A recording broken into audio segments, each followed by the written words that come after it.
Scott Hastings, color analyst for the Nuggets, was listening to him and Chris Marlowe last night. 104.5 The Fan in Denver, a popular radio host there in Denver. Good to have Scotty back with us. How you feeling today? Danny, how are you today? I'm doing wonderful. I was watching last night and was impressed with the Nuggets, the energy. I was wondering, the Lakers' lack of defense or the Nuggets' energy, which came first? I would say Denver's energy would be first. It's interesting for people who haven't seen a lot of the Denver Nuggets, and we had a chance right before the All-Star break, went back east a little bit. There's a couple guys that I know that are friends of mine that are coaching, and three different teams, and all three of them said when Denver focuses some energy defensively, you can't stop them. I think it was 33 to 3 points in fast break. Yep. They got 20-plus points off of turnovers. When they put a mindset defensively, they just run so fast. They're so athletic. Kobe said it after the game last night. He says like a track team, they're so athletic, and they really are.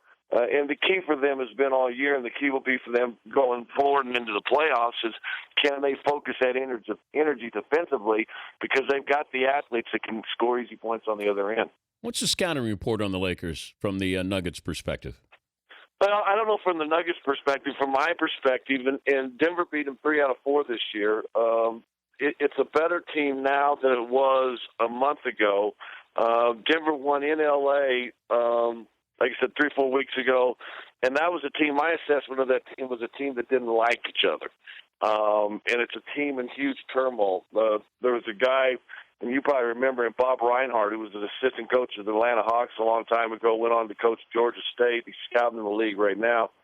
Told me that a team doesn't have to like each other, but they have to respect each other. So my question would be for the Lakers, is there a lack of respect amongst those guys? Because to me it just seems like a team that it doesn't like each other right now. It's gotten a little bit better. There's a lot of eye roll in the last time I saw this team. It wasn't so much this time. Kobe's, I think, decided to be, hey, listen, I'm just going to go be the greatest player, maybe that's ever played. Let me just go play like it, and you guys come along. And they've won a lot of games because of that. But to me, my assessment is that's a team that doesn't like each other, and you've got to have that chemistry in the locker room. I was wondering if people would try to keep up with Kobe, that he's basically saying, and we saw Jordan do this in his career, you had to keep up with Mike. And Kobe, I think, is trying to do that, but I don't know if the other players are capable of doing that or even understand that that's what they're supposed to do, and certainly Dwight Howard. Well, Dwight Howard mentioned the last couple of days that he wasn't in shape. He's just now starting to get into shape, and that's probably true because of the back injury and stuff. Steve Nash, who I is one of my favorite all-time players and will always be for all of us fat old guys that still like to throw the ball around every once in a while. He and Andre Miller would be the quintessential YMCA point guards that you'd like to have on your team.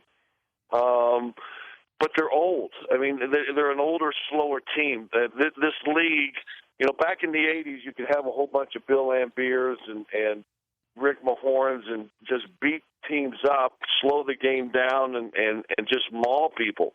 It's not like that anymore. Now you've got thoroughbreds. You've got the Russell Westbrooks and the Kevin Durants and the LeBron Jameses and these guys, they're just so fluid in what they do. Ty Lawson. I mean, look at the young point guard, Stan, that's come in the last few years. These 6'5" guys that are lean, mean, and can shoot it, can run, can do a little bit of everything. That's what the league's turning to, and that's what I don't think the Lakers have a lot of right now. Talking to Scott Hastings, who does the color commentating for the Nuggets on Altitude TV, joining us, Dan Patrick Show. JaVale McGee fascinates me. He probably frustrates, George Karl, but he fascinates me to watch him play. I don't know if he's a good player, but he's an entertaining player. Yeah, he puts a highlight reel one end of the spectrum and the other pretty much every single night. He is. Listen, you and I have been friends for a long time. We go way, way back. I know you love the game and you know the game. And I'm going to say this, I mean this sincerely, and I'll challenge anybody on this. He is the most athletic big guy I have ever seen in my life. And I came into the NBA in 1982, and from that time on, I didn't see in Wilt Chamberlain. I loved him as a little kid and all that stuff, and all of his exploits. As far as track and field and stuff like that, and beat Bob Hayes in a race that he said. And I think he was a high jump champion in the Big Seven when he was at Kansas, and so on and so forth. JaVale McGee is the most athletic guy I have ever seen. He is eccentric in his off-court demeanor. He's not a bad guy, and he's very, very smart. I've enjoyed conversations with him because, it's nice to be able to talk to somebody about other things as opposed to just, the pick and roll if the guy comes back over here. And there's been question marks, does he really love the game? Where's the passion? I think that's something he's got to grow into. I think he really does care. I think he really likes his teammates here in Denver. I've seen a growth in him. Dan, he averages 2 block shots a game, and he doesn't know how to block shots. He's so quick, dominant. Scotty, he's so quick. Like, he had 2 goaltends last night that weren't goaltends. Just the officials, I don't think, realized how quickly he gets off the floor. I've seen him this year, Dan, catch 4 jump shots in the air. And 2 of them were called goaltending. 2 of them were no calls, and we have the benefit of the replay, and they were good no calls. And probably one of the other one was for sure not a goaltend, and the 4th one might not have been. If you could go back and review it, you're right. And he's long. I mean, he's 7 foot 7'1". He's long also.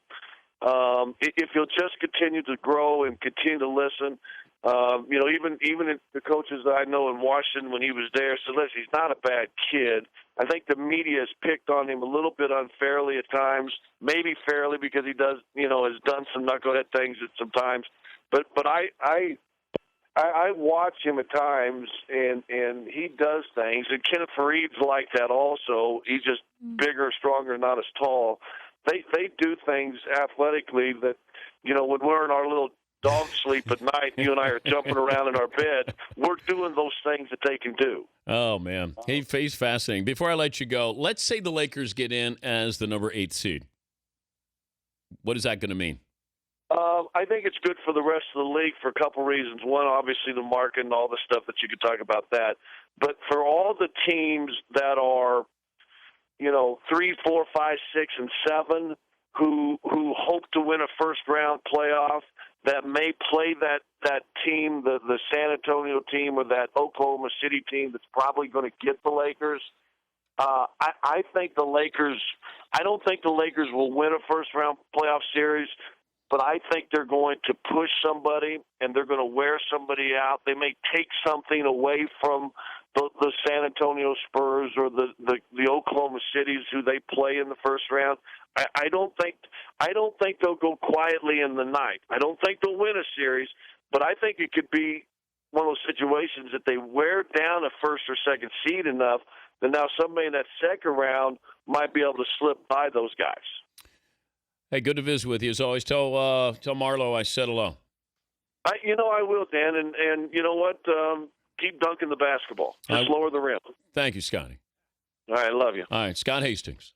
He's radio host, Drew and Scott on The Fan in Denver. He was a big man. Big white banger. Big banger. Color analyst for the Nuggets Altitude TV.